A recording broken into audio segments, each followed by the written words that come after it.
Feliz sábado, hermanos. Qué bendición, ¿verdad? Tenemos todos de podernos congregar aquí en esta casa de oración. Gracias al Señor que todavía tenemos ese privilegio, ¿verdad? Y bueno, tenemos que aprovechar todas estas reuniones, porque cuando venga el tiempo en que no podamos reunirnos, vamos a tener ese recuerdo vivo en nuestras mentes, ¿verdad? Así seamos dispersados, pero vamos a tener ese hermoso recuerdo de todas las reuniones que tuvimos nosotros, ¿verdad? Ese es el propósito. Le doy gracias al Señor, hermanos, primeramente por sus oraciones, por este siervo. Estuve 2 semanas postrado en la cama prácticamente con un dolor en la columna, en la espalda, que prácticamente me dejó inmovilizado por 2 semanas aproximadamente. Y gracias al Señor estamos aquí. Gracias al Señor que contesta las oraciones. Y por eso es que es importante que oremos los unos por los otros. Muy importante eso, ¿verdad? Bien, en esta mañana quiero presentar no un mensaje, yo diría una meditación. Yo creo que el pueblo de Dios debe más bien meditar más a fondo en la palabra de Dios.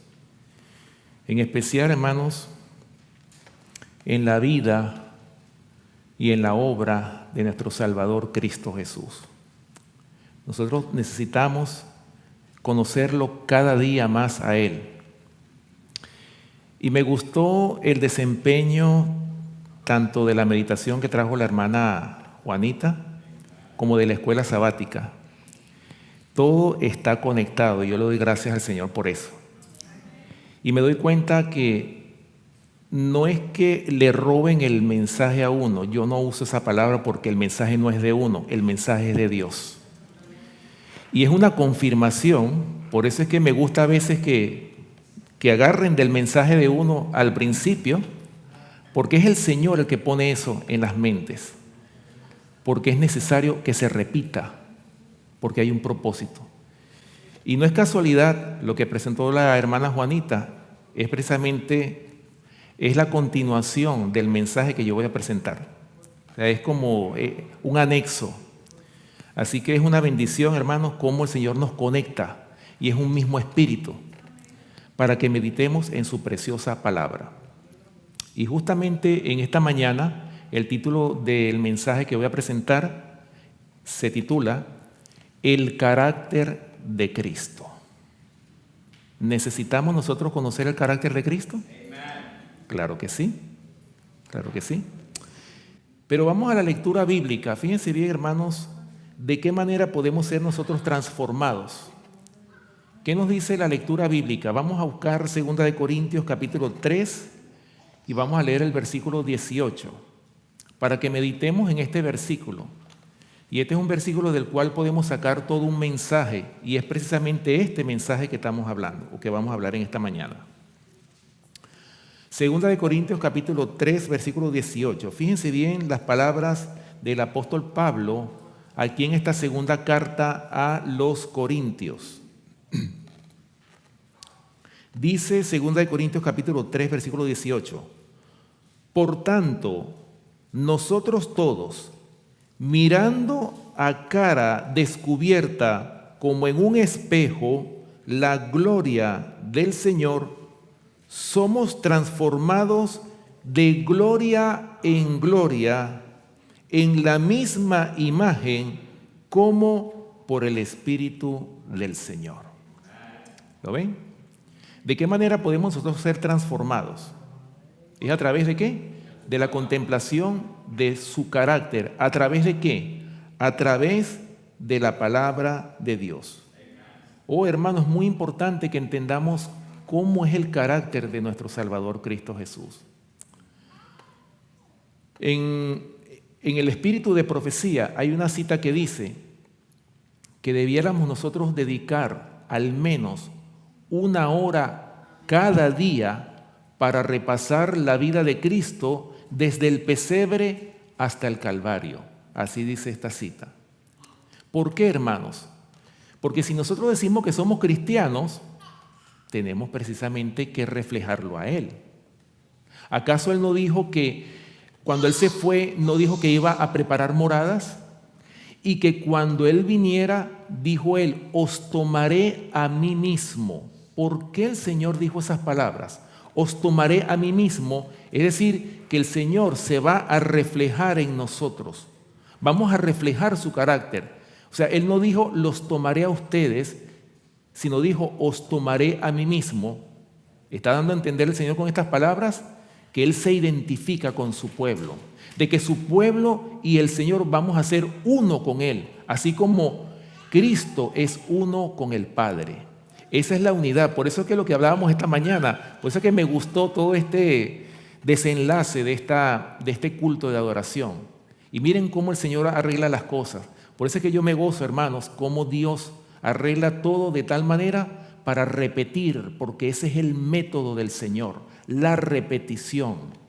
Hay algunos hermanos que como que les fastidia la repetición, pero sucede que ese es el método que el Señor ha puesto en su palabra. En Deuteronomio capítulo 6 lo dice.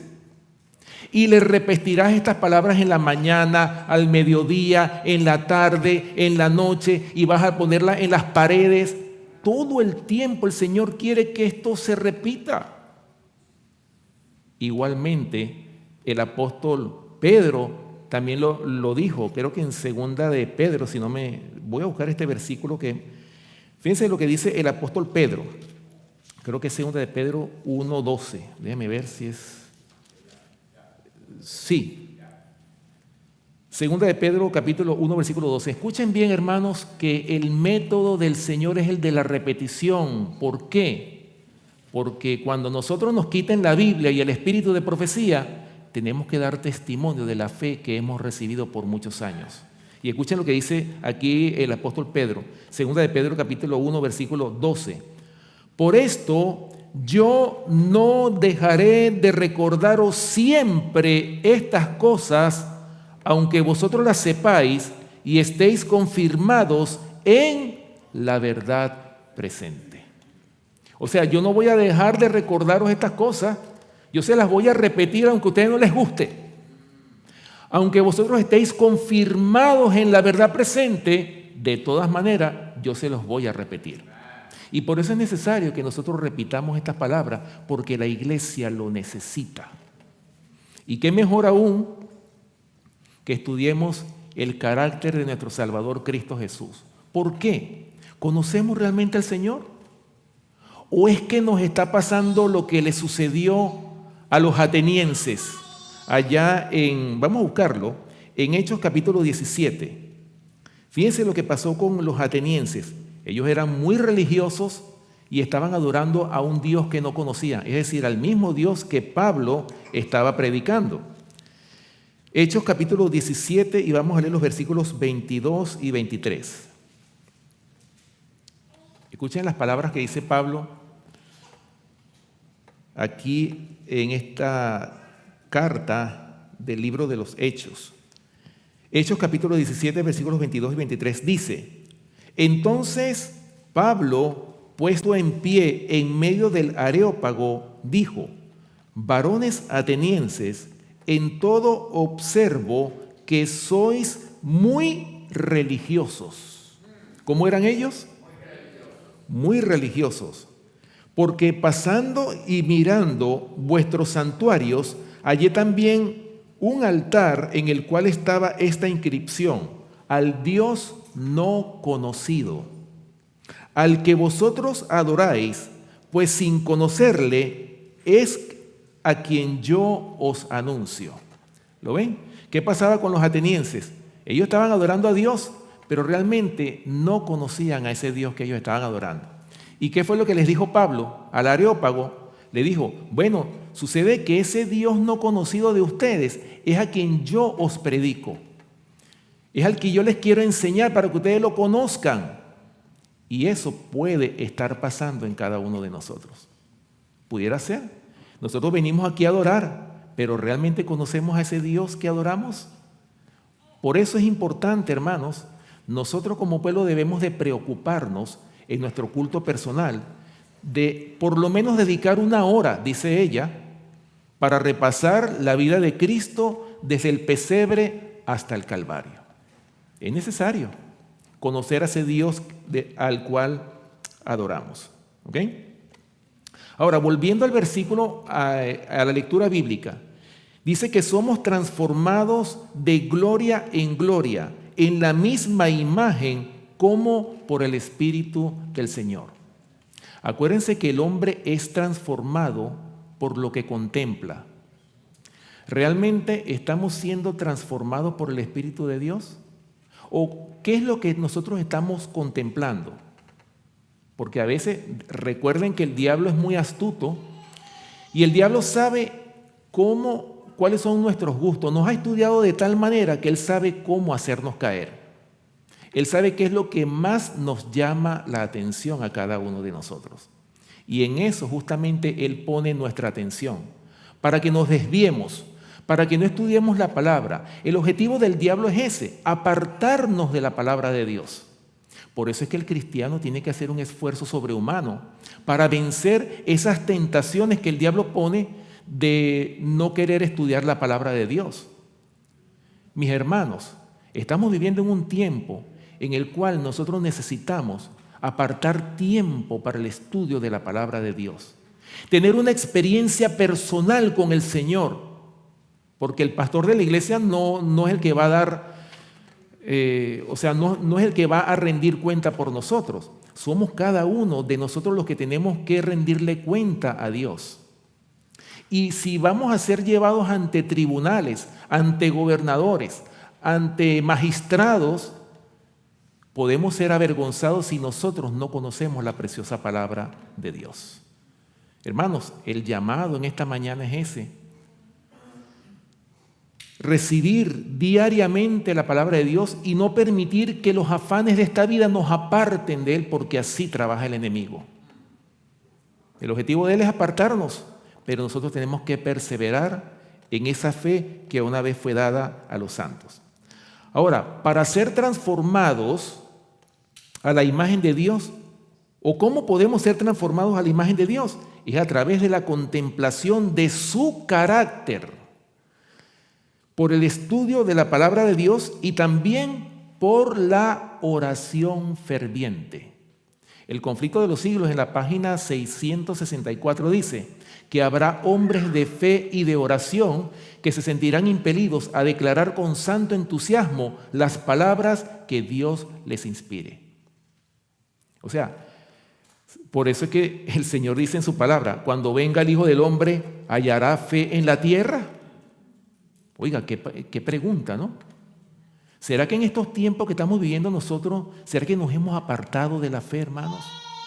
Y por eso es que esto es para meditar. Esto es para que nos hagamos esa pregunta individualmente cada uno de nosotros y pensemos, ¿realmente me he apartado yo de la fe o estoy en la fe?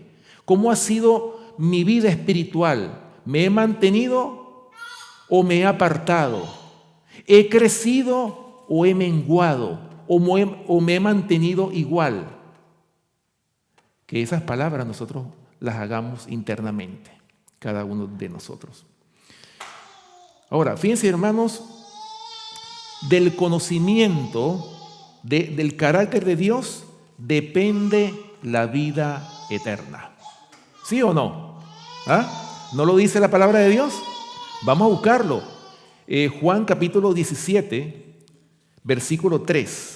Un versículo que hemos leído mucho. Pero fíjense, hermanos, muy importante, de qué depende la vida eterna.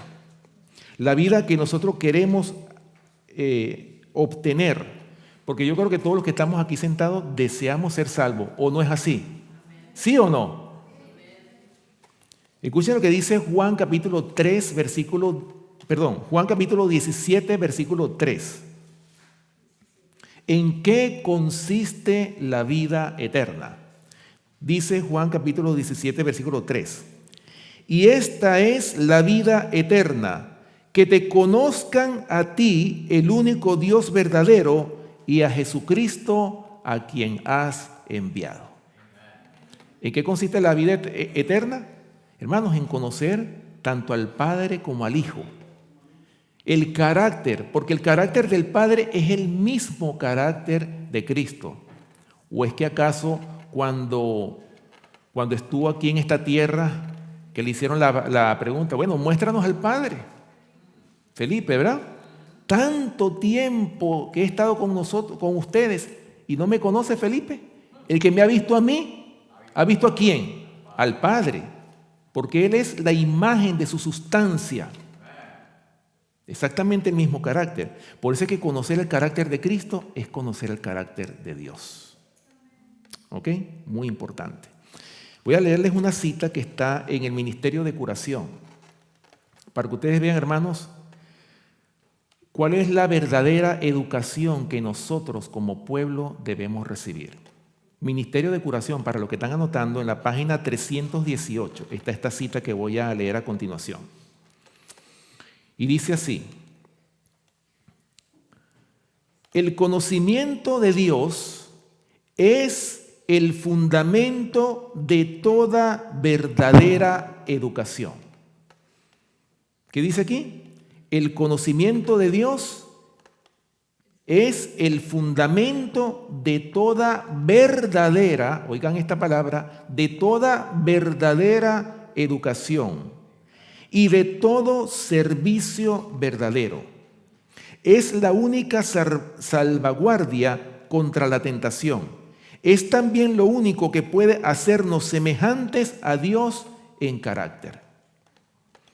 Tal es el conocimiento que necesitan cuantos trabajan por el levantamiento de sus semejantes, la transformación del carácter, la pureza de vida, la eficacia en el servicio, la adhesión a los principios verdaderos.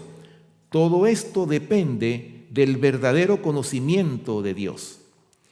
Este conocimiento es la preparación esencial para esta vida y para la venidera. ¿Lo ven, hermanos? ¿Cuál es el fundamento de la verdadera educación? Está en el conocimiento de Dios y especialmente en su carácter. ¿Y saben lo que significa la palabra carácter? Porque siempre hablamos de carácter. Carácter es, hermanos, simple y llanamente la manera de ser. Eso es carácter, la manera de ser. O sea, estudiar la forma, la vida de nuestro Salvador Cristo Jesús. Ahora, escuchen bien, hermanos, qué va a traer como consecuencia cuando nosotros, en la medida en que conozcamos más y más sobre el carácter y la vida de nuestro Salvador Cristo Jesús. ¿Qué va a traer como consecuencia ese conocimiento? Dice el deseado de todas las gentes, y esta es una cita que me gusta mucho, es cortica, pero muy significativa. En el deseado de toda la gente, en la página 299, dice textualmente lo siguiente: cuanto más tiempo estemos en el cielo de la felicidad, tanto más de la gloria se abrirá ante nosotros. Y escuchen lo que sigue diciendo: y cuanto más conozcamos a Dios, tanto más intensa será nuestra felicidad. Oh, hermanos, qué maravilloso. Usted sabe muy bien que nada en este mundo nos puede hacer felices cuando ya uno conoce realmente a Dios. Cuando ya usted ha venido a esta verdad, yo creo que nada de este mundo ya lo hace feliz a usted. ¿Por qué? Porque nos pasa lo mismo que le pasó al apóstol Pablo, que todo lo tenía por basura para ganar a Cristo. A ese nivel debemos llegar. Pero si todavía las cosas de este mundo nos inquietan, es porque todavía no hemos conocido a Dios. Todavía no hemos alcanzado esa felicidad que se obtiene a medida que conocemos más y más al Señor. Imagínense ustedes, hermanos, cuando estemos en el cielo. Por toda la eternidad, ¿ustedes se imaginan, hermanos, que día a día, por toda una eternidad, la felicidad vaya creciendo cada vez más y que nunca caiga? ¿Cabe eso en la mente del ser humano? Porque casi siempre cuando nosotros obtenemos lo que queremos tener, algo que hemos anhelado por tanto tiempo, por ejemplo, la casa de nuestros sueños, Y trabajamos y nos esforzamos hasta que llega el día en que obtenemos lo que más anhelamos y compramos esa casa que tanto anhelamos. Y ese día, cuando nos entregan la llave, somos las personas más felices, ¿sí o no? En ese momento. Pero ¿qué sucede cuando pasan los años? Ya la casa deja de ser lo más importante para nuestra vida. Y empieza a decaer y a decaer. La casa se pone vieja, se daña las paredes, es decir, todo se deteriora. Igualmente con un carro, igualmente cuando alcanzamos la profesión, cuando nos graduamos en la profesión que tanto anhelamos y obtenemos la licencia para trabajar y por fin logré mi sueño, en ese momento somos muy felices, pero esa felicidad siempre termina cayendo. Pero nunca, hermanos, es todo lo contrario, nunca pasa lo mismo cuando nosotros conocemos al Señor, sino que cada día vamos a ir descubriendo nuevas virtudes en el carácter de nuestro Salvador Cristo Jesús, al nivel que cada vez más vamos a ser más felices. ¿Acaso no vale la pena, hermanos, sacrificarlo todo en esta vida por alcanzar ese precioso galardón? Un mundo donde no va a haber más sufrimiento, donde no vamos a ver más maldad. Esta locura que estamos viendo de mundo, más nunca la vamos a ver. Sino que va a ser un mundo donde vamos a tener una felicidad eterna. Vamos a siempre ver el bien, el mal va a dejar de existir. Eso vale la pena esforzarse por alcanzar esa salvación que el Señor ha ido a preparar, esas mansiones que el Señor fue a preparar en el cielo para cada uno de nosotros. Pero hermanos, de nuestra parte tenemos que luchar por alcanzar esa salvación. No es que nos vamos a quedar de brazos cruzados, porque aunque somos salvos por gracia, pero no podemos tampoco pensar que tenemos que esforzarnos, como lo dice 2 Timoteo capítulo 2, versículo 1, como le dijo Pablo a Timoteo: hijo mío, esfuérzate en la gracia que es en Cristo Jesús, Señor nuestro. Esas palabras se las dijo Pablo a Timoteo. O sea que la gracia no, aunque es un don gratuito, sin embargo hay que esforzarse por obtener esa gracia, porque somos salvos por gracia. Bien, hablando, hermanos, del carácter de Cristo, vamos a ver, porque son muchos los atributos que están encerrados en el carácter de nuestro Salvador Cristo Jesús, que es el carácter de Dios. Pero vamos a mencionar, ¿verdad?, 3 atributos esenciales que están presentes en el carácter de nuestro Salvador Cristo Jesús, como son, en primer lugar, el amor, la justicia y la misericordia. Estos 3 elementos están siempre unidos en el carácter de nuestro Salvador Cristo Jesús. Ninguno de ellos puede ser separado, y el Señor desea que nosotros también tengamos esos mismos atributos a la hora de nuestro trato con nuestros semejantes, con nuestra familia, con nuestros hermanos, con nuestros compañeros de trabajo. Hermanos, de esa manera nosotros vamos a reflejar ese carácter tan especial para que el mundo pueda entender que Cristo mora en cada uno de nosotros. Es la única forma. Pero vamos a definir cada uno de ellos con algunos ejemplos bíblicos, ¿verdad? El amor. Bueno, definir esta palabra es difícil. ¿Por qué? Porque el amor, nosotros sabemos cuando nosotros le preguntamos, por ejemplo, a un mundano, ¿qué es el amor? Lo llevan a un sentimiento. Ellos piensan, ¿verdad? La mayoría de las personas interpretan que el amor es un sentimiento. Pero ¿qué dice Dios en su palabra? El amor es un principio. Por eso es que el concepto de la palabra amor ha sido mal interpretado, porque se ha rebajado, ¿verdad?, como lo decía, a nivel de un sentimiento. Pero fíjense, hermanos, que para poder entender el concepto de la palabra amor, hermanos, yo creo que el único que pudo entender eso fue el apóstol Pablo cuando lo escribió en su carta a los Corintios. Vamos a 1 Corintios capítulo 13. Ahí está el concepto de la palabra amor.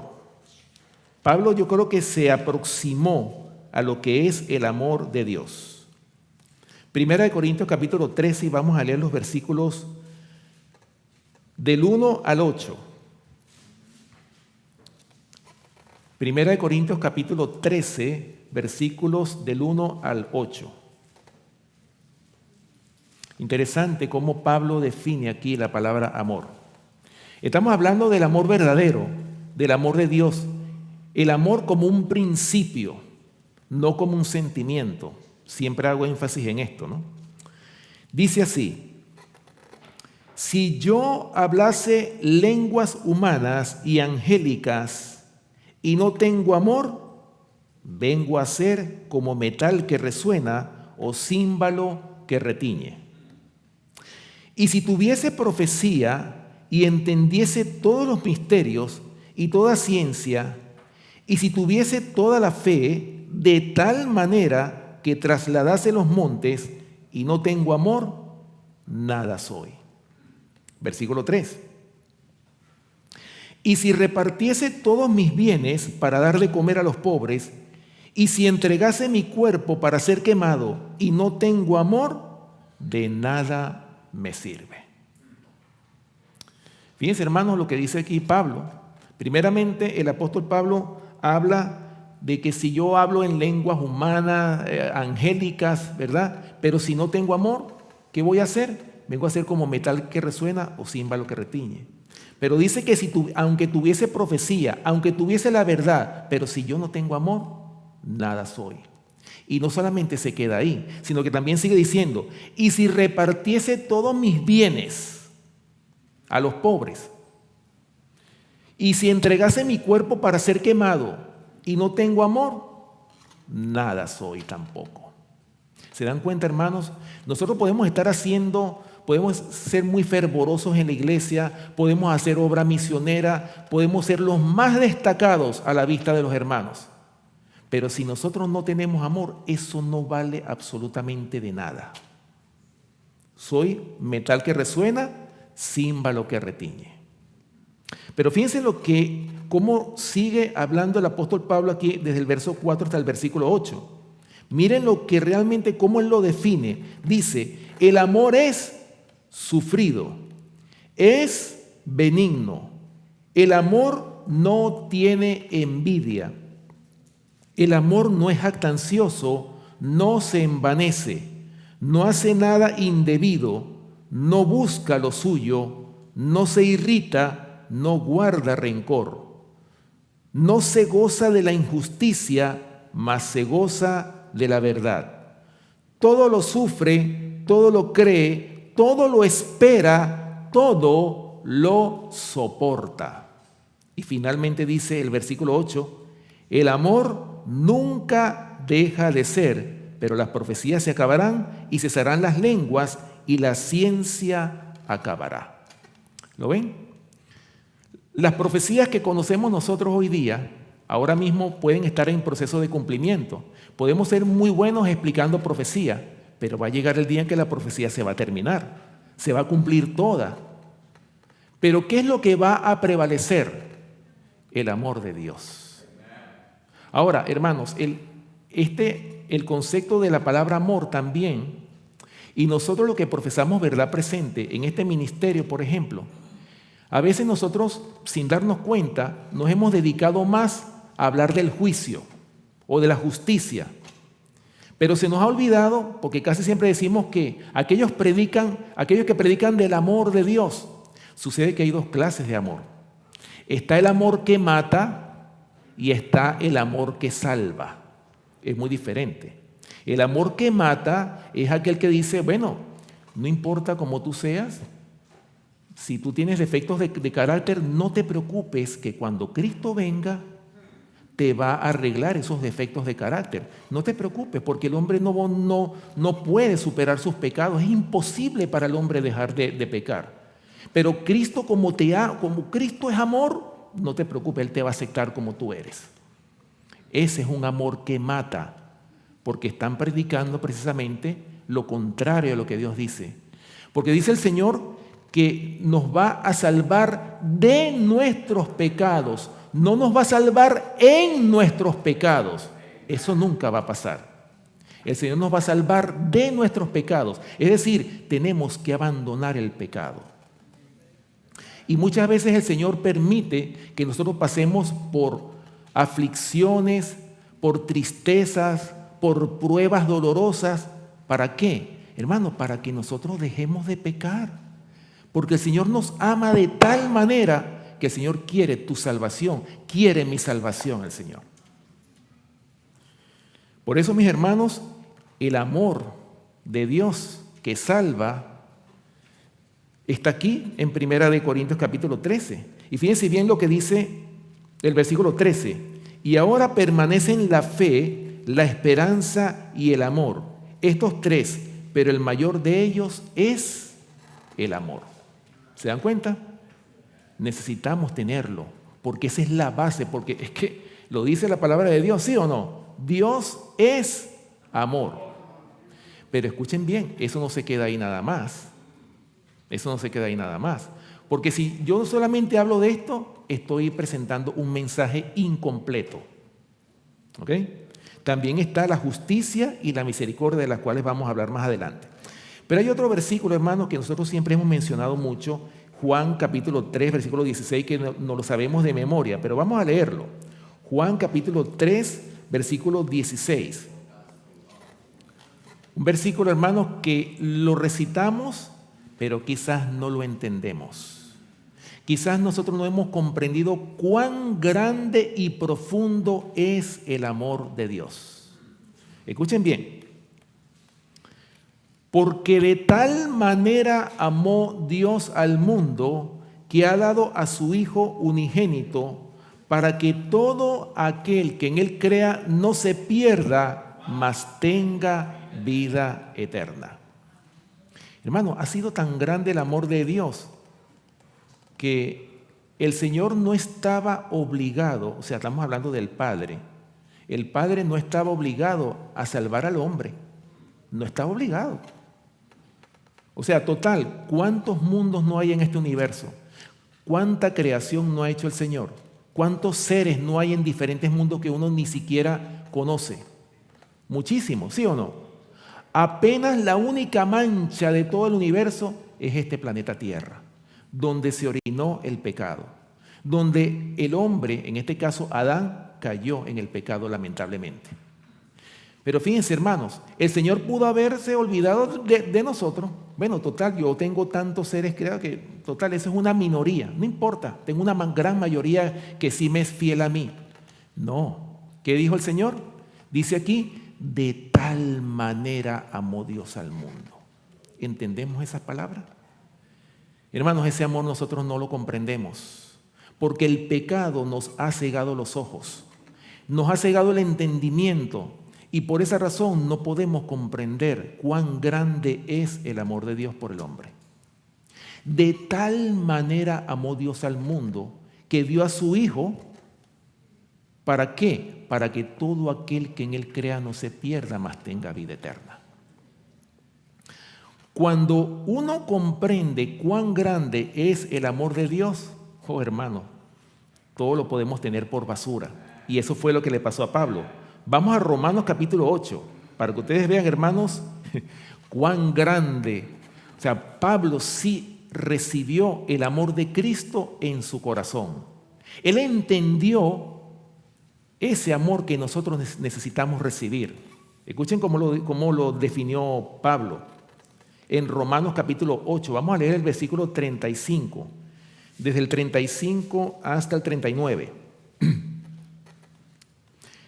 Dice, ¿quién nos separará del amor de Cristo? ¿Tribulación o angustia o persecución o hambre o desnudez o peligro o espada? Como está escrito, por causa de ti somos muertos todo el tiempo, somos contados como ovejas del matadero. Antes, en todas estas cosas, somos más que vencedores por medio de aquel que nos amó. Y escuchen lo que sigue diciendo el versículo 38 y 39. Por lo cual, dice Pablo, estoy seguro de que ni la muerte, ni la vida, ni ángeles, ni principados, ni potestades, ni lo presente, ni lo porvenir, ni lo alto, ni lo profundo, ni ninguna otra cosa creada nos podrá separar del amor de Dios que es en Cristo Jesús, Señor nuestro? Oh, hermanos, a Pablo nada lo podía separar de Cristo. Persecución, hambre, a él no le importaba lo que le hicieran. Nadie me puede separar del amor de Dios. Y a ese nivel es que nosotros tenemos que llegar. Pero para eso es que nosotros tenemos que familiarizarnos con la palabra de Dios. Familiarizarnos con todo lo que dice la palabra en relación, especialmente, hermanos, en el carácter de nuestro Salvador Cristo Jesús. Por eso es que necesitamos conocerlo día a día, en todo momento. Y no solamente conocerlo en teoría, porque nosotros todos, yo creo que aquí hacemos un test y todos salimos bien en cuanto a la vida y el carácter del Señor. Lo conocemos. Es tener una experiencia de fe con Él. Que cuando me vengan las pruebas, yo tenga la confianza y decir, yo sé que el Señor a mí me va a sacar de todo esto. Estoy pasando por un momento difícil, pero el Señor me va a sacar de esto. Y que tengamos esa relación con Él, que podamos conversar con Él, así como conversaban los apóstoles, así como conversaban los profetas, que tenían una relación estrecha con el Señor. Una experiencia es lo que nosotros necesitamos como pueblo. Hermanos, es poco el tiempo que tenemos para lograr esto y por eso es que tenemos que aprovechar el poco tiempo que nos queda para que ese carácter de Cristo pueda ser edificado en cada uno de nosotros. Ok, ya hablamos del amor, ¿verdad? Vamos a hablar ahora de la justicia. ¿Qué es la justicia? La justicia de Dios. Bueno, el diccionario lo define de esta manera. Principio moral que inclina a obrar y juzgar respetando la verdad y dando a cada uno lo que le corresponde. ¿Lo ven? Ahora, en otras palabras, es lo correcto de acuerdo a la palabra de Dios. Vamos a buscar en nuestras Biblias Deuteronomio capítulo 32, versículo 4. Deuteronomio capítulo 32, versículo 4. Hablando de la justicia de Dios. Deuteronomio capítulo 32, versículo 4.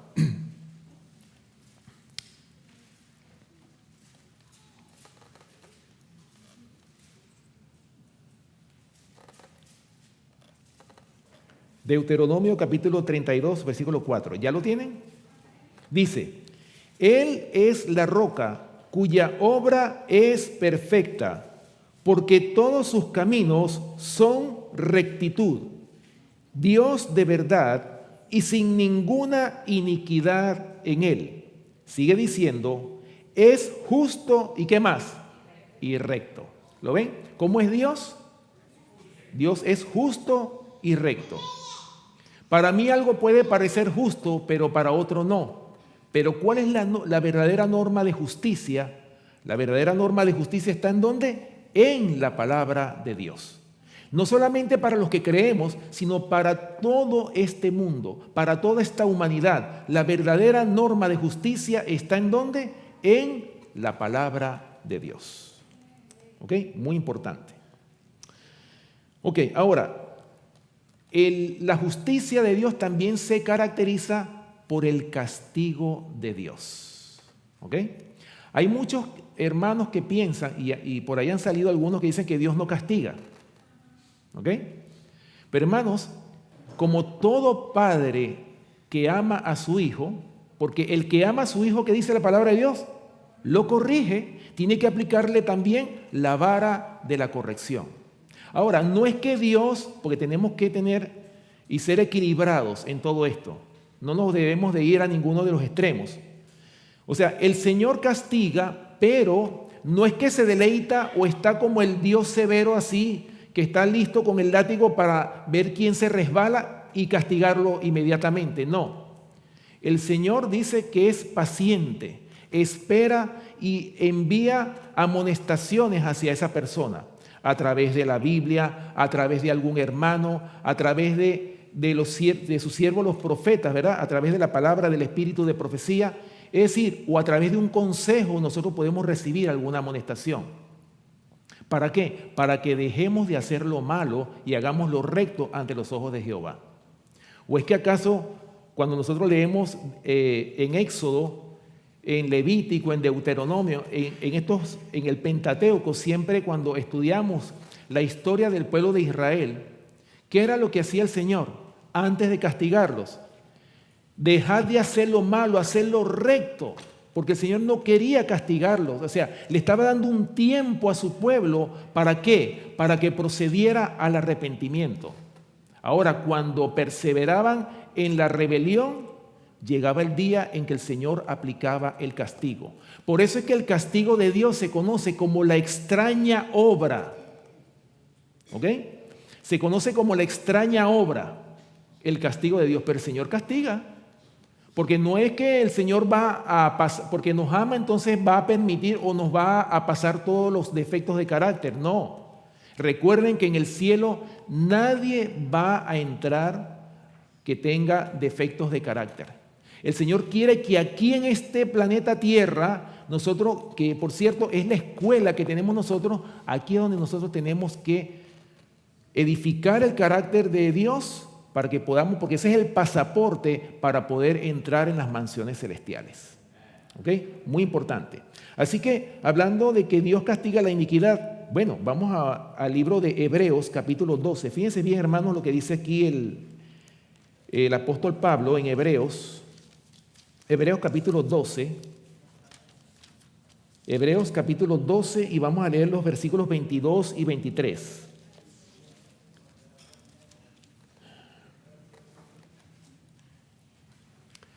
Hebreos capítulo 12, versículos,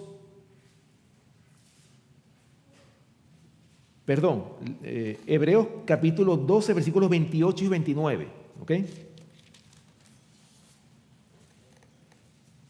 Dice,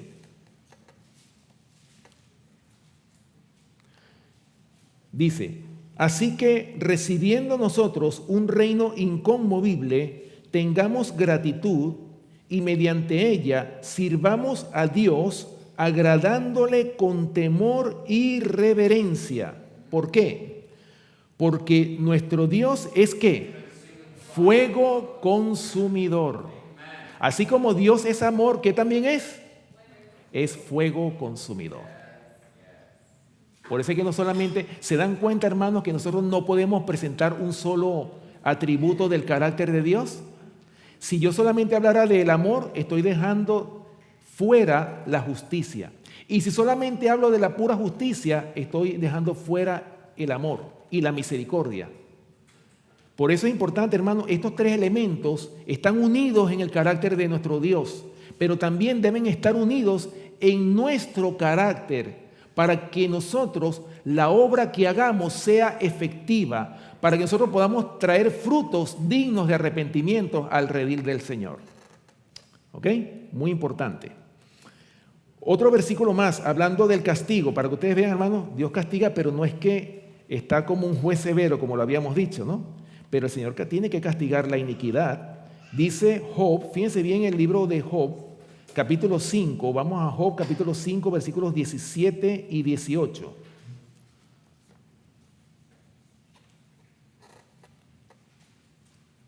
Estos son versículos muy significativos para nosotros. Job capítulo 5, versículos 17 y 18. Voy a dar tiempo para que todos leamos juntos, ¿ok? Muy importante.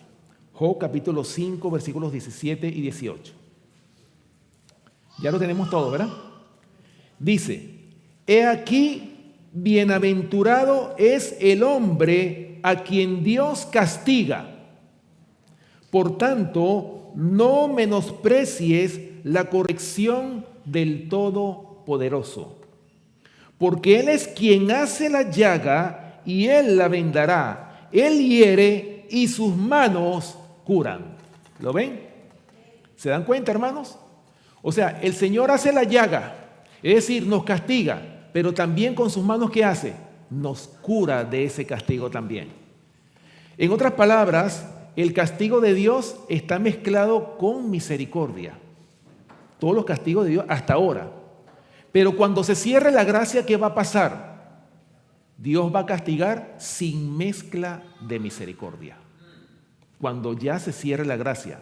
Pero antes de que la gracia se cierre, el Señor le está dando tiempo a su pueblo. ¿Para qué? Para que se prepare, para que sea transformado de gloria en gloria, porque así lo dice el Señor. El Señor nos ha dado suficientes evidencias para que nosotros no andemos errantes como ovejas sin pastor. Aquí tenemos el pastor de los pastores aquí en la palabra de Dios. Y el Señor quiere, hermanos, que tú te prepares. El Señor no quiere que ninguno de nosotros se pierda, pero el Señor sabe que lamentablemente se va a salvar un pequeño remanente. Un pequeño remanente es el que se va a salvar. Pero si por el Señor fuera, Él quisiera que todos los seres humanos se salvaran. Pero Él no va a forzar a nadie. Cada quien tiene su libre albedrío para tomar las decisiones. Dios le muestra a través de su palabra, amonesta a su pueblo, pero cada quien tiene el libre albedrío, la libertad de escoger a quién va a servir.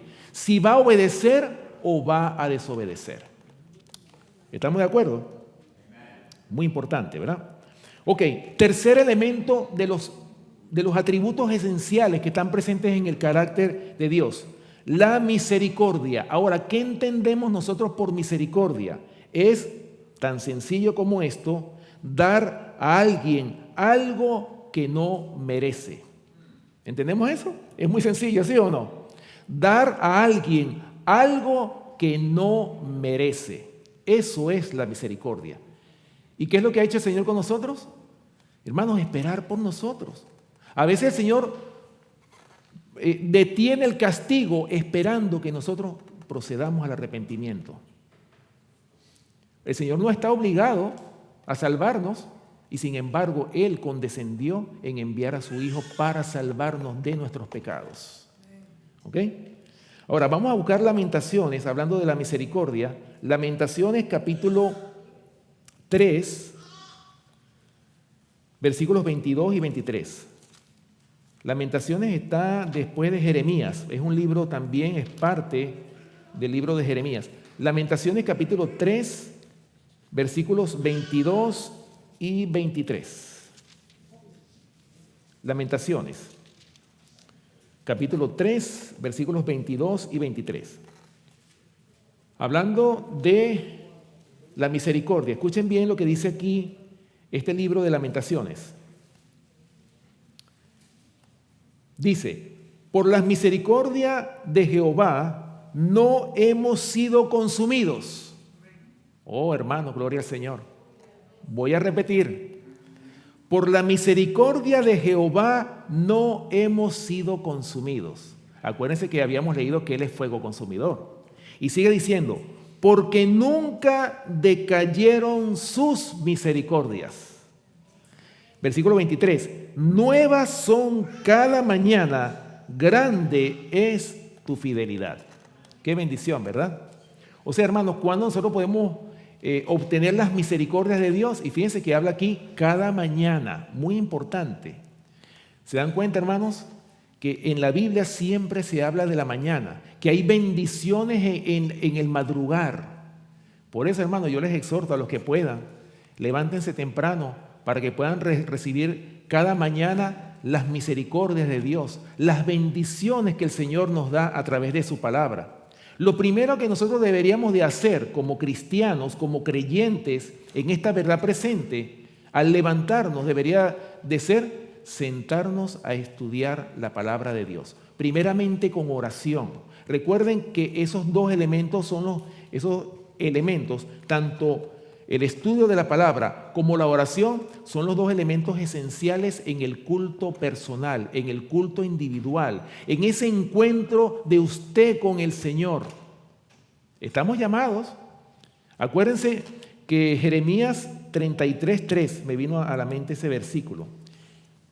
Jeremías 33:3. Fíjense bien, hermanos, para que ustedes vean un versículo muy importante. El Señor nos puede revelar mucho más cosas de las que conocemos. Dice Jeremías capítulo 33, versículo 3, dice lo siguiente: clama a mí y yo te responderé y te enseñaré cosas grandes y ocultas que tú no conoces. Qué maravilloso. Esa es la experiencia que nosotros debemos tener del Señor para que podamos dar razón de nuestra fe y que el día que seamos probados podamos decir, yo sé en quién he creído. Y nos mantengamos firmes en esta verdad que el Señor nos ha dado a nosotros. ¿Ok? Muy importante. Y otro versículo, hablando de la misericordia, Job capítulo 11, versículos 5 y 6. Por eso es que les digo que la palabra de Dios está llena de preciosas verdades, hermanos. Job capítulo 11, versículos 5 y 6. Escuchen lo que dice.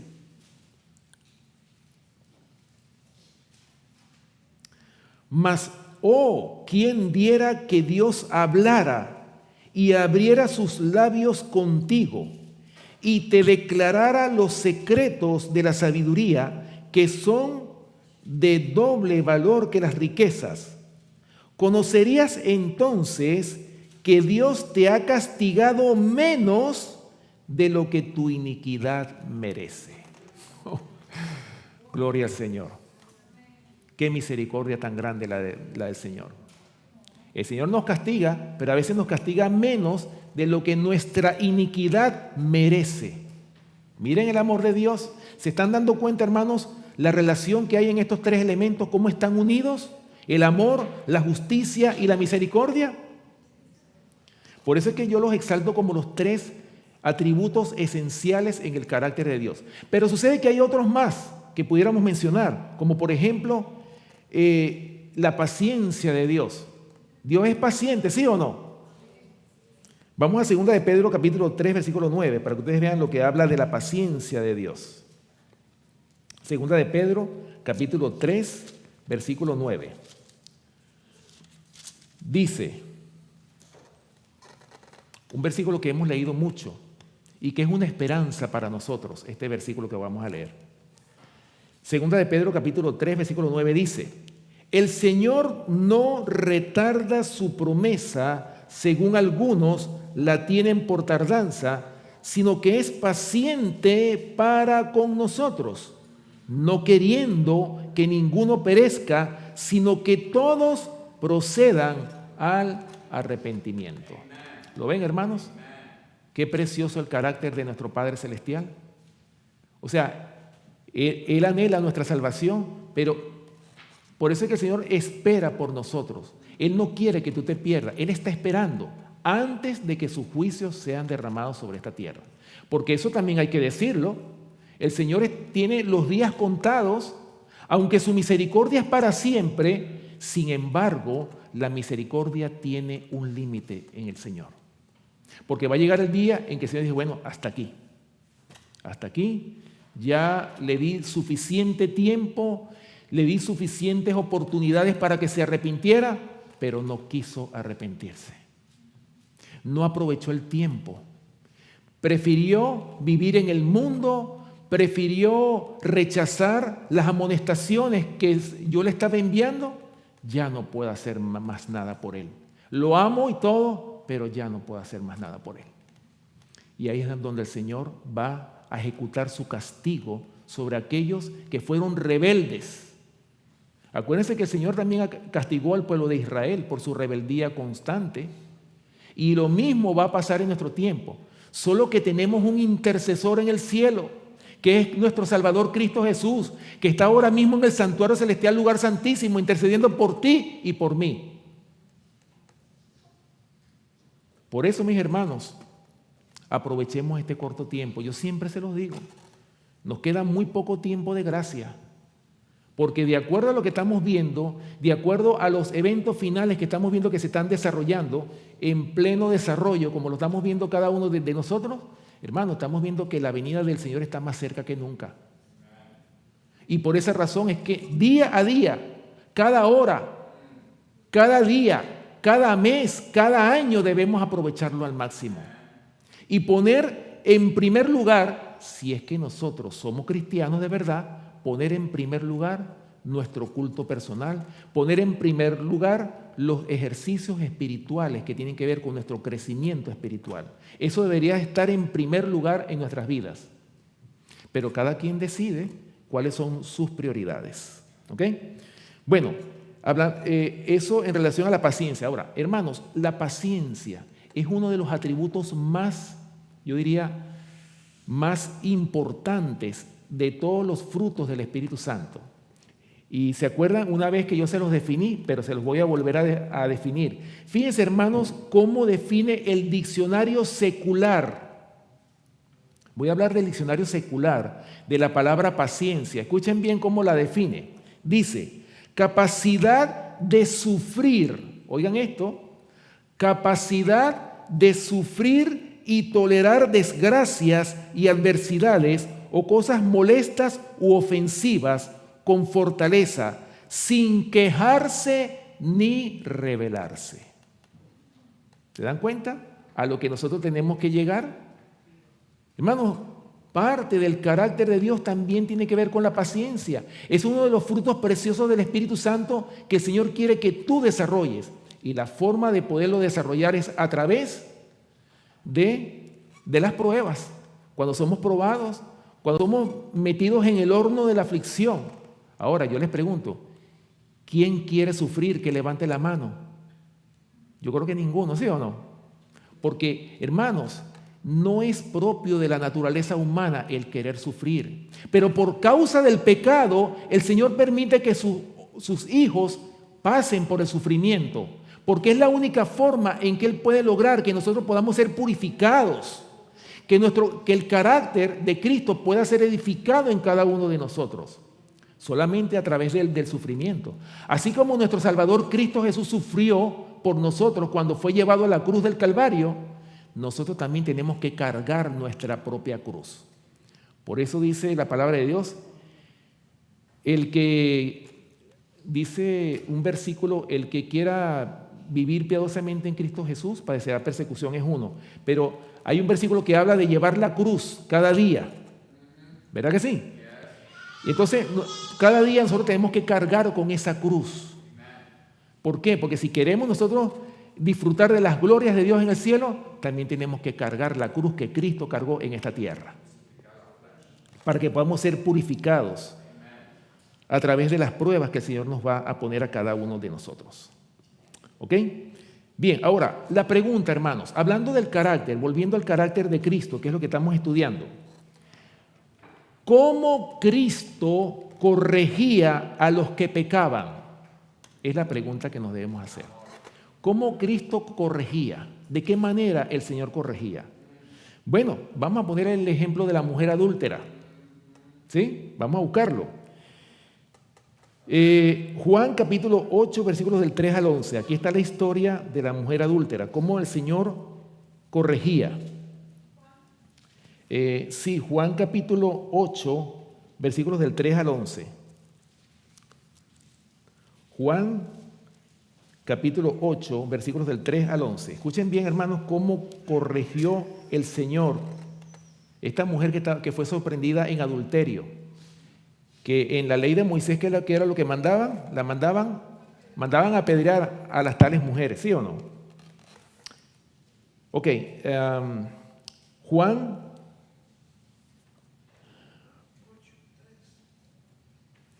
capítulo 8, versículos del 3 al 11, dice: Entonces los escribas y los fariseos le trajeron una mujer sorprendida en adulterio y poniéndola en medio, le dijeron: Maestro, esta mujer ha sido sorprendida en el acto mismo del adulterio y en la ley nos mandó Moisés a apedrear a tales mujeres. ¿Tú pues qué dices? Mas esto decían, tentándole para poder acusarle. Pero Jesús, inclinado hacia el suelo, escribía en tierra con el dedo. Y como insistieran en preguntarle, se enderezó y les dijo: El que de vosotros esté sin pecado, sea el primero en arrojar la piedra contra ella. E inclinándose de nuevo hacia el suelo, siguió escribiendo en tierra. Pero ellos, al oír esto, acusados por su conciencia, salían uno a uno, comenzando desde los más viejos hasta los postreros, y quedó solo Jesús y la mujer que estaba en medio. Versículo 10. Enderezándose Jesús y no viendo a nadie sino a la mujer, le dijo: Mujer, ¿dónde están los que te acusaban? ¿Ninguno te condenó? Ella dijo: Ninguno, Señor. Entonces Jesús le dijo: Ni yo te condeno, vete y no peques más. ¿Lo ven? Oh, hermanos, de acuerdo a ese método que aplicó el Señor, esta mujer, finalmente, lo dice el deseado de toda la gente, que fue una de las discípulas más fervorosas que tuvo el Señor en su ministerio. O sea, en vez de acusarla, en vez de condenarla en ese momento, porque de hecho no es que pasó por alto ese pecado, muy importante, no es que el Señor permitió, o sea, no, está bien lo que hiciste, vete y no hay ningún problema, no. ¿Qué fue lo que le dijo? Yo no te condeno, vete y no peques más, porque si peca, ¿qué va a pasar? El Señor la iba a condenar. Pero miren, hermanos, la manera como el Señor rescató a un alma que estaba perdida. Y ese es el método que nosotros como pueblo también tenemos que adoptar. El mismo método, por eso es que el Señor nos dejó ejemplo. ¿Para qué? Para que siguiésemos sus pisadas. Los hombres no son nuestro ejemplo. El Señor es nuestro máximo ejemplo a seguir. Por eso, vuelvo y les repito, debemos de dedicar 1 hora diaria para repasar la vida de Cristo desde el pesebre hasta el Calvario. ¿Ok? Muy importante. Escuchen bien, tengo aquí una cita que está hablando de esta historia. En el Camino a Cristo, para los que están anotando, Camino a Cristo, páginas 12 y 13, dice lo siguiente: Jesús no suprimía una palabra de la verdad. ¿Cómo dice aquí? O sea, Él no suprimía, o sea, Él no dejaba de decir la verdad, en otras palabras, pero siempre la expresaba con amor. Muy importante. En su trato con la gente, hablaba, oigan esto, con el mayor tacto, cuidado y misericordiosa atención. ¿Cómo hablaba el Señor? Hablaba con el mayor tacto, cuidado y misericordia. Así hablaba y trataba el Señor a la gente. Por eso es que el Señor estaba siempre rodeado de multitudes que lo seguían. Para donde el Señor iba, siempre lo seguían. Por la manera como Él trataba al ser humano, porque Él quería que todos procedieran al arrepentimiento. Sigue diciendo: nunca fue áspero ni pronunció innecesariamente una palabra severa, ni ocasionó a un alma sensible una pena inútil. No censuraba la debilidad humana, decía la verdad, pero siempre con amor. Denunciaba la hipocresía, porque no era que no lo hacía. Dice aquí: denunciaba la hipocresía, la incredulidad y la iniquidad, pero las lágrimas velaban su voz cuando profería sus penetrantes reprensiones. Lloró sobre Jerusalén, la ciudad amada, que rehusó recibirle a él, que era el camino, la verdad y la vida. Sus habitantes habían rechazado al Salvador, mas él los consideraba con piadosa ternura. Fíjense, hermanos, qué amor tan grande. A pesar que lo rechazaron a él, estamos hablando de los judíos, ¿verdad? La gente de Jerusalén, que a pesar que lo rechazaron, él los consideraba con piadosa ternura. ¿Ok? Fue la suya una vida de abnegación y preocupación por los demás. Toda alma era preciosa a sus ojos. ¿Quiénes? Toda alma. O sea, no hacía acepción de personas. A la vez que se condujo siempre con dignidad divina, se inclinaba con la más tierna consideración sobre cada uno de los miembros de la familia de Dios. En todos los hombres veía almas caídas a quienes era su misión salvar. Tal fue el carácter que Cristo reveló en su vida. Tal es el carácter de Dios, Del corazón del Padre es de donde emanan para todos los hijos de los hombres los ríos de la compasión divina demostrada por Cristo Jesús, el tierno y piadoso Salvador. Era Dios manifestado en la carne. Así termina esta cita que saqué del Camino a Cristo, el cual yo les exhorto, yo les invito a que sigan leyendo esta cita. Sigue diciendo muchas cosas importantes, porque de verdad ese libro yo creo que debemos seguirlo leyendo. Un libro muy importante, hermanos, para que nosotros podamos entender verdaderamente que nosotros también necesitamos de esos atributos que están presentes en el carácter del Señor. ¿Ok? Muy importante. Ahora fíjense bien, hermanos. ¿Qué pasó o cómo reaccionó el Señor? Fíjense bien, hermanos, estamos hablando de cómo el Señor corregía y cómo el Señor reaccionó cuando después que resucitó, acuérdense que Pedro lo había negado 3 veces. ¿Cómo se dirigió el Señor hacia Pedro después que Pedro lo negó? Vamos a buscarlo. Juan capítulo 21. Para que ustedes vean, hermanos, cuáles fueron las palabras que el Señor Jesucristo le dijo a Pedro después que él lo había negado, después que el Señor resucitó. ¿Cuáles fueron las palabras? Juan capítulo 21, vamos a leer los versículos del 15 al 17. Dice: cuando hubieron comido, Jesús dijo a Simón Pedro: Simón, hijo de Jonás, ¿me amas más que estos? Le respondió: sí, Señor, tú sabes que te amo. Él le dijo: apacienta mis corderos. Volvió a decirle la segunda vez: Simón, hijo de Jonás, ¿me amas? Pedro le respondió: sí, Señor, tú sabes que te amo. Le dijo: pastorea mis ovejas. Versículo 17. Le dijo la tercera vez: Simón, hijo de Jonás, ¿me amas? Pedro se entristeció de que le dijese la tercera vez: ¿me amas? Y le respondió: Señor, tú lo sabes todo, tú sabes que te amo. Jesús le dijo: apacienta mis ovejas. ¿Lo ven? Oh, hermanos, qué palabras más maravillosas, qué método de corrección tan extraordinario utilizó el Señor hacia los discípulos y hacia todos aquellos que se acercaron al Señor. Porque el Señor le pudo haber dicho a Pedro, porque el Señor se lo dijo: Pedro, antes de que el gallo cante, me habrás negado 3 veces. Se lo dijo, ¿sí o no?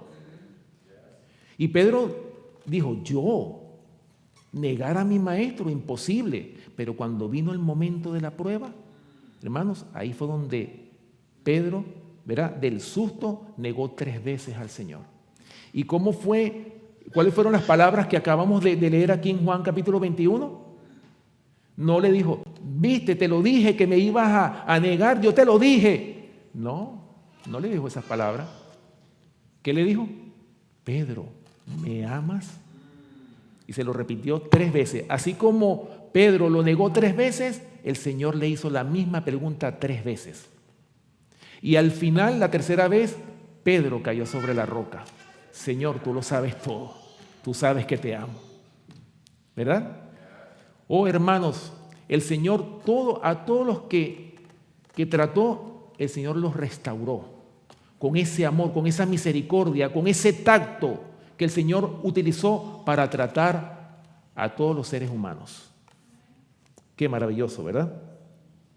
Ahora, hermanos, ¿cómo debemos corregir? Y es la pregunta, ¿verdad? ¿Cómo debemos corregir nosotros a otros que pecan? O sea, ¿cómo debe ser el método de nosotros como cristianos? ¿Cómo debemos corregir a los que yerran? Estando, como dice la regla bíblica, tú y él solos. Vamos a buscarlo en Mateo capítulo 18. Mateo capítulo 18. Fíjense, hermanos, la regla. ¿Qué es lo primero que tenemos que hacer, verdad? Mateo capítulo 18, versículos del 15 al 17.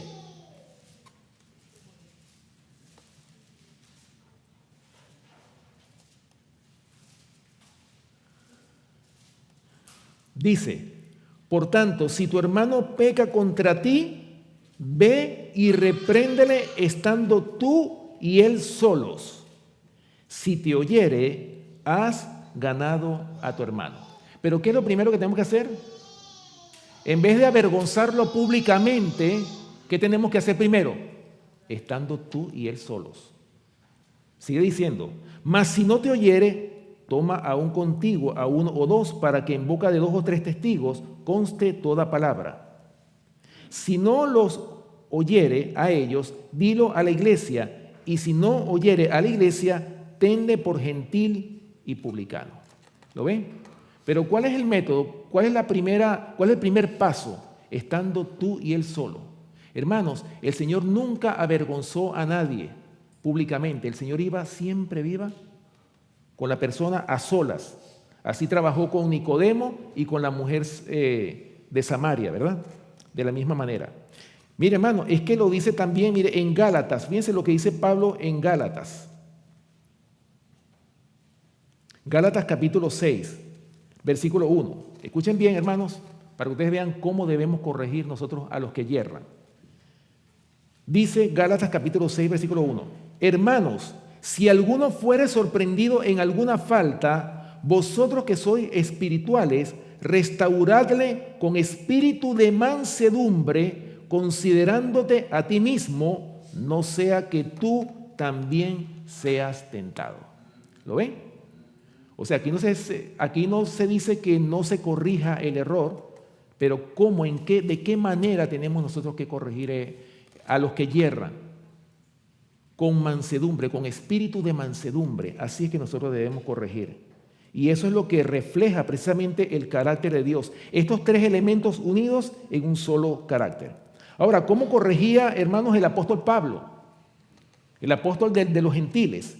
Hechos capítulo 20. Fíjense bien, hermanos, lo que dice, cómo Pablo corregía cuando él tenía que amonestar, cuando él tenía que reprender a alguien, de qué manera lo hacía. Acuérdense que amonestación, cuando buscamos la palabra amonestación en el diccionario, dice que amonestación es regaño gentil. Así dice el concepto de la palabra amonestación. Hechos capítulo 20, versículo 31. Escuchen lo que dice. Por tanto, velad, acordándoos que por 3 años, de noche y de día, no he cesado de amonestar con lágrimas a cada uno. ¿Cómo amonestaba Pablo, hermanos? Hermanos, con lágrimas. Y de la misma manera también el Señor amonestaba con lágrimas también. ¿Lo ven? ¿Y qué dice 2 Corintios capítulo 2, versículo 4? El apóstol Pablo aquí en esta carta, 2 Corintios capítulo 2, versículo 4, dice: porque por la mucha tribulación y angustia del corazón os escribí con muchas lágrimas, no para que fueseis contristados, sino para que supieseis cuán grande es el amor que os tengo. ¿Lo ven? ¿Cómo corregía Pablo?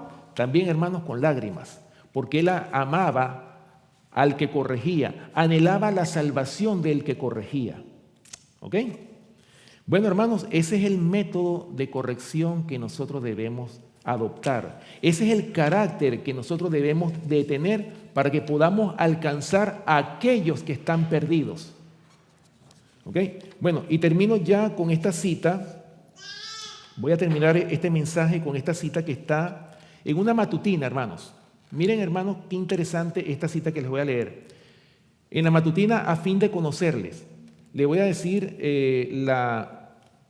la fecha, porque no les digo la página porque no la tengo, ¿no? 24 de junio, la matutina a fin de conocerles del 24 de junio. Dice así, escuchen bien qué importante es esto que les voy a leer.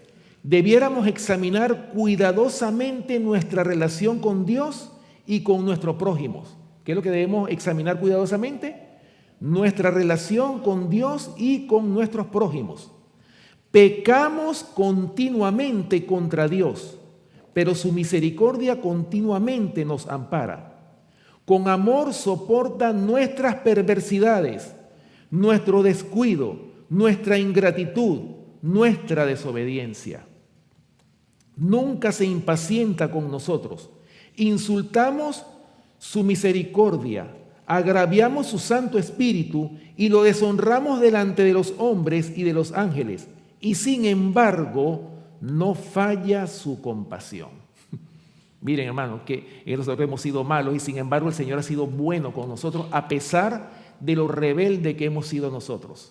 Sigue diciendo, el pensamiento de la tolerancia de Dios con nosotros debiera hacernos mutuamente tolerantes. Así como Dios ha sido tolerante con nosotros, eso debería de inducirnos a nosotros a ser también tolerantes con nuestro prójimo. ¿Ok? Cuán pacientemente debiéramos tolerar las faltas y errores de nuestros hermanos. Cuando recordamos cuán grandes son nuestras faltas a la vista de Dios, ¿cómo podemos orar a nuestro Padre Celestial, perdona nuestras deudas, como también nosotros perdonamos a nuestros deudores, si somos exigentes en nuestro trato con otros? Dice, si piensas que tu hermano te ha injuriado, ve a él con bondad y amor y podréis llegar a un entendimiento y reconciliación. Si tienes éxito en arreglar la cuestión, has ganado a tu hermano, sin poner de manifiesto sus debilidades, o sea, no avergonzarlo públicamente. Y el arreglo a que habéis llegado ha cubierto multitud de pecados de la observación de otros. Se necesita velar especialmente, oigan esto, para mantener vivos los afectos y nuestro corazón sensible a lo bueno que hay en el corazón ajeno. Si no vigilamos en esto, ¿qué va a pasar? Satanás pondrá celos en nuestra alma, pondrá sus anteojos, o sea, los de Satanás, delante de nuestros ojos para que veamos las acciones de nuestros hermanos distorsionadas. ¿Lo ven? En vez de mirar críticamente a nuestros hermanos, debiéramos volver nuestros ojos dentro de nosotros y estar dispuestos para descubrir los rasgos objetables de nuestro carácter. Al comprender debidamente nuestras propias faltas y fracasos, las faltas ajenas se hundirán en la insignificancia. ¿Lo ven? Y como dice finalmente, esto me lleva a un versículo que está en Lucas. Fíjense bien lo que dice Lucas capítulo 6, versículos 41 y 42.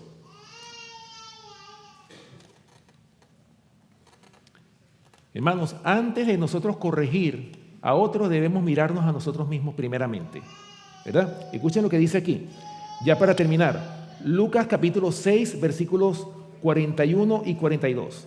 Dice, ¿por qué miras la paja que está en el ojo de tu hermano y no echas de ver la viga que está en tu propio ojo? ¿O cómo puedes decir a tu hermano, hermano, déjame sacar la paja que está en tu ojo, no mirando tú la viga que está en el ojo tuyo?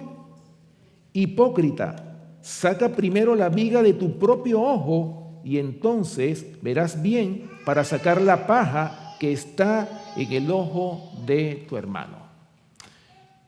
Así que, mis queridos hermanos, aquí está el método efectivo para que nosotros podamos ganar almas para Cristo. ¿Cuál es el método, hermanos? Lo que nosotros acabamos de expresar en este mensaje. Los atributos que están presentes en el carácter de Dios. No pasando por alto el pecado, pero tampoco siendo tan severos que una persona se vaya a perder.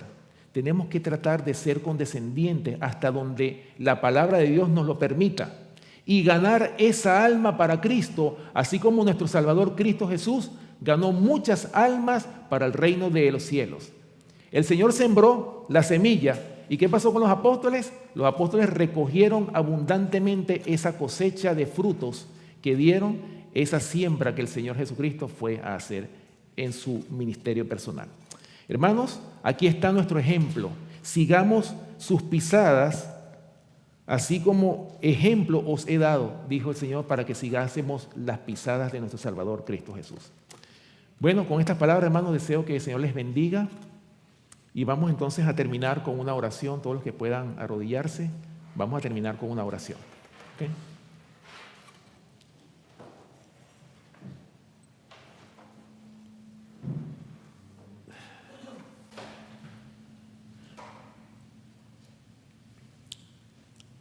Amante Padre que mora en los cielos, en esta hora nos postramos ante ti, Señor, para darte gracias por tu palabra en esta hora.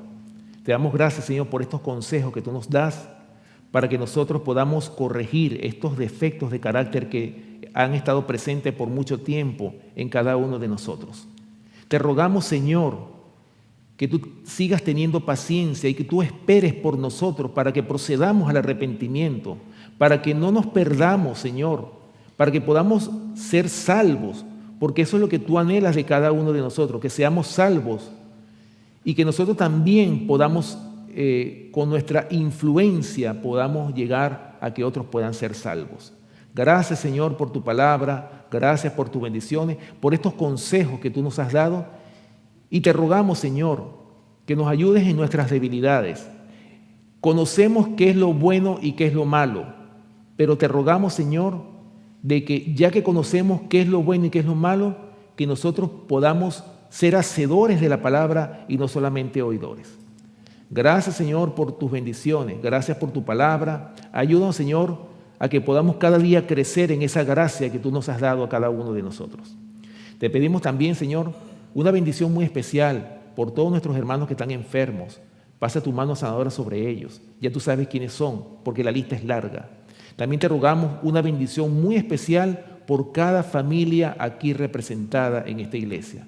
También queremos pedirte bendiciones, Señor, por cada iglesia, no solo de este ministerio, sino de otros ministerios que están comprometidos con la verdad presente.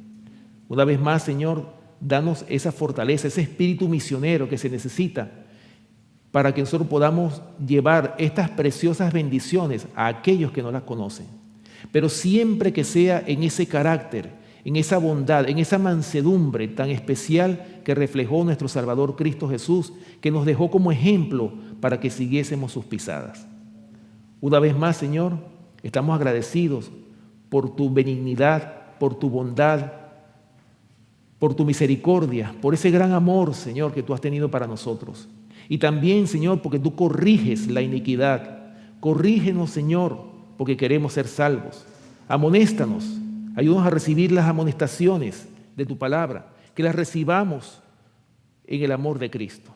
Que tu amor esté en nuestros corazones porque es lo que nosotros necesitamos como pueblo. Y gracias, Señor, por tu preciosa palabra.